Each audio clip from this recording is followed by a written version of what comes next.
Alright, we are going to check out this Cyelee Ghost here. This is an RMR pistol red dot sight. Also fits the 407C, 507C footprint.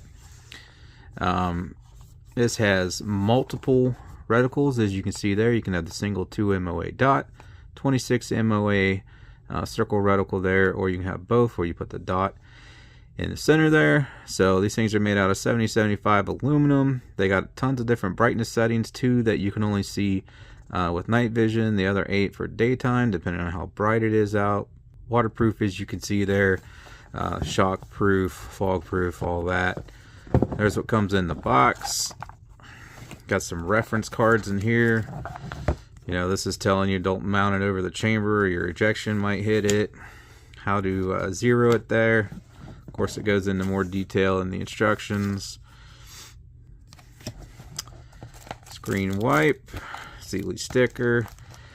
These always come, all Cyelees always come with a freaking ton of hardware. Look at that. So these are going to fit as long as it's the correct footprint. That is just a ton of screws. So they come with practically everything you could ever need to mount it to just about every pistol out there, provided that it's the right footprint. And I always thought that was awesome, and this is honestly more than I've ever seen them include. So yeah, you're gonna have the screws you need in there. So there's your little wrenches there. Of course, we got a silica pack, nice foam padding, and there she is. So if you guys saw my bull video, this is basically just a scaled down version of the Cyelee bull.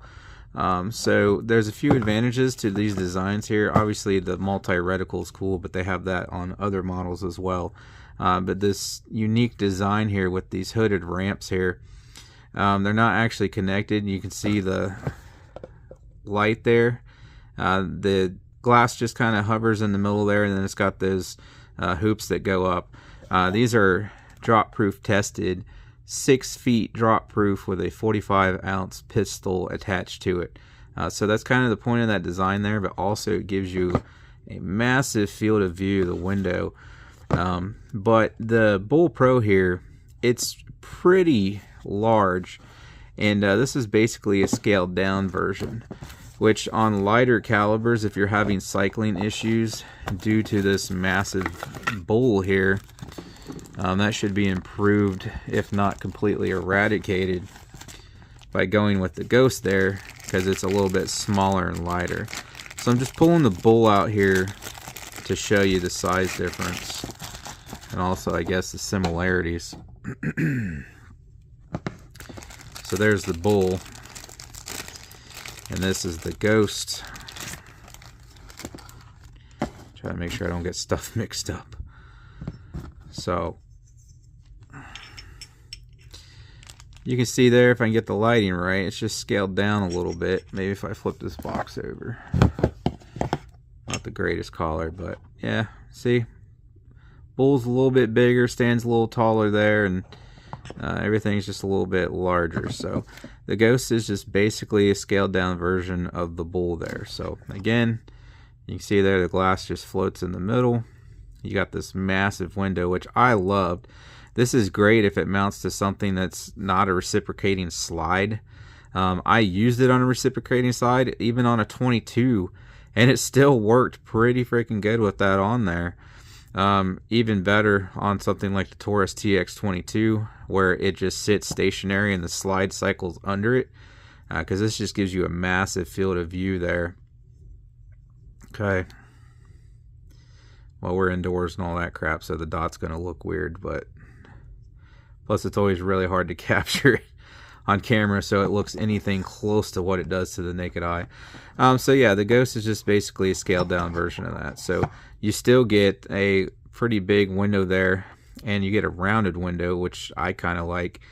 So you still got a slightly larger than normal window, and the shape's different than your average RMR red dot. And again, it looks very small and fine in person. It's just the camera and the indoors and all that. And I'll try to do what I can to show you guys better look at the dot and the different reticles here. Holding it down, so I think that's how you change it. Yeah, Let me see. Yeah, it's so press and hold. Yeah, that's the circle, but because of the lighting in here and the fact that I can't get this to focus right now, you can't tell, but I'll get better imagery of it for you guys later in the video. You know, it's got the standby mode, so after 5 minutes of no movement, it'll shut off, and then it comes back on automatically as soon as it's moved. It also has a lockout feature, so you can disable these buttons. You do a sequence, and then you can lock these out, so in tactical situations, you don't have to worry about bumping them on anything and, you know, changing your brightness or anything like that you wouldn't want to do inadvertently, so you can lock them out if you want.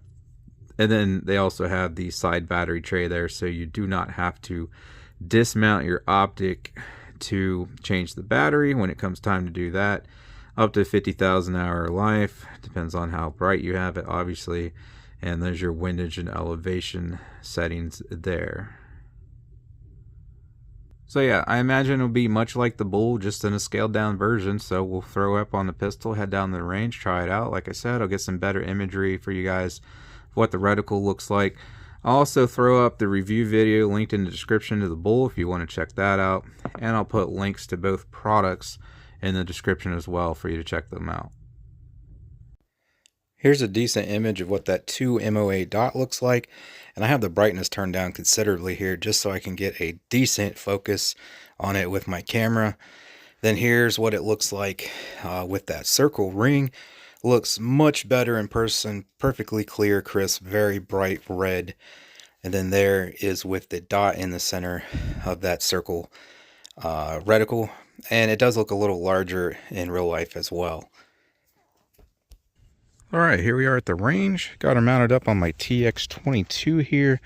But just for reference, your slide velocity on a 22 is going to be about the same as a 9mm. So yeah, it's got a lot less power, but it also has a lot lighter, weaker recoil spring in there.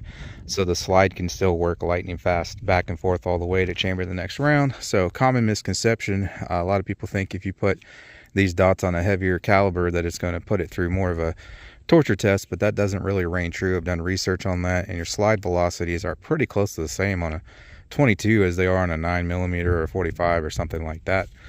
So that's what she looks like up on the 22 there. I can tell it's definitely 2 MOA because it appears just teeny tiny on all these dots out here, and not in a bad way, but in a good way. I really like how fine and small and crisp that dot is. So we'll get started here. I got to start out on the shoot and see here to see where point of impact is and get her sighted in. That's a fresh target. It's just got like scratch marks from stuff on the trunk rubbing around on it, but I'll just aim center mass to start here, see where we're hitting.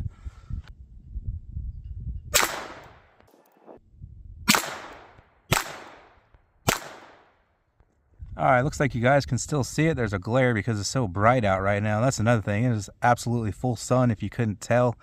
And even aiming at these white targets, which is reflecting that light back at me, I can still see that dot. It's very bright. So obviously we're a little low right there, so we're going to make some adjustments to bring it up and slightly to the left. Don't know if these ones click or not. Let's see here. Yeah, okay, I don't know if you guys can hear it, especially in the wind today. It's a pretty windy day. But I'm getting good audible click feedback from that. Plus I'm feeling little notches with each click. So it's not just a mush, you know. I got a forced feedback and an audible feedback there. Alright, but I gave her some adjustments in both directions there. So let's see how close I am now. I think I'll go for that dot off to the right now. Actually, scratch that. I'll go center mass again because I still don't know how close we are.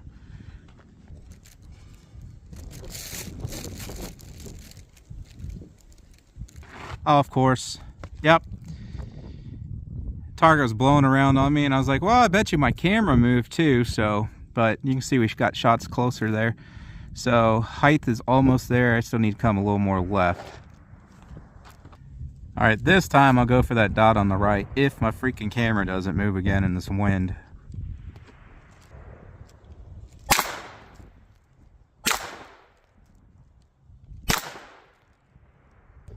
Give her a few more clicks in each direction.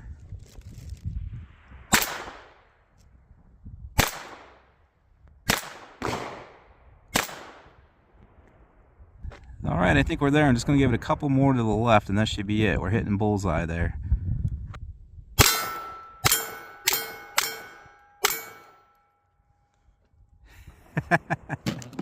I pulled that first shot horribly. Low and right there, but we got 3 or 4 more dead center there.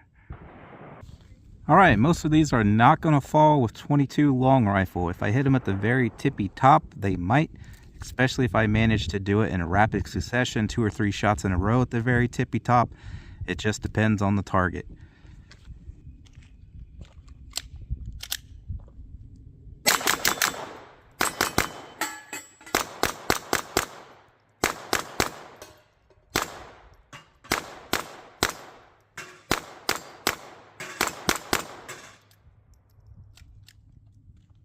All right, let's see if we can hit the very tippy top of these bowling pins. I'll take my time instead of rapid firing this time. Those previous ones I got by rapid firing towards the top. But I'll take slow, steady single shots at this. Some of them will probably fall. I'll be standing at about 10 yards, and that's about a 2-inch wide target at the top of that bowling pin.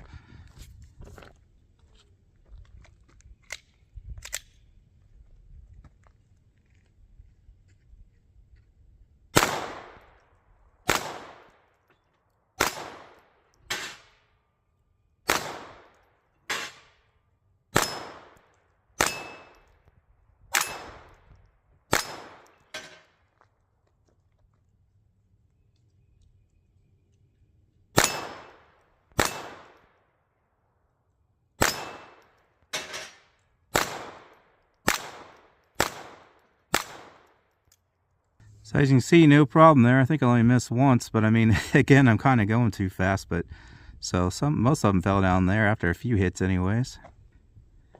I'll come back here behind the table. It's 15 yards from back here and see if we can do the same.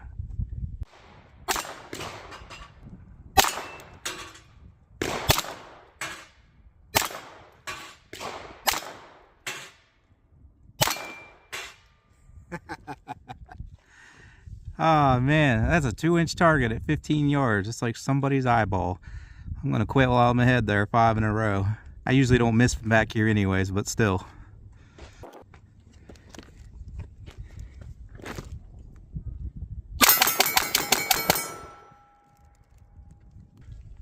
I would say let's recheck the 0, but obviously it's not gonna be an issue if I'm hitting little 2-inch targets at 15 yards. But yeah, I love this thing. So I really like the Bull. It's actually my favorite red dot pistol optic so far. And what's cool about the Bull too is it's so large it almost seems at home on like a rifle or a shotgun or something. But I really love the large field of view with the massive window on the Bull. But some people just, I guess they thought it looked a little too unsightly. It did look a little wonky if you put it on anything but a full-size pistol. So for those guys, this Ghost here is basically just the scaled down, slightly scaled down version of the Bull there. So if you liked the Bull and what it was for and what it was all about, but you thought it was a little too big, the Ghost is for you. Again, link in the description if you want to go check that out. That'll do it, guys. Appreciate you stopping by and watching, and I hope to catch you on the next one.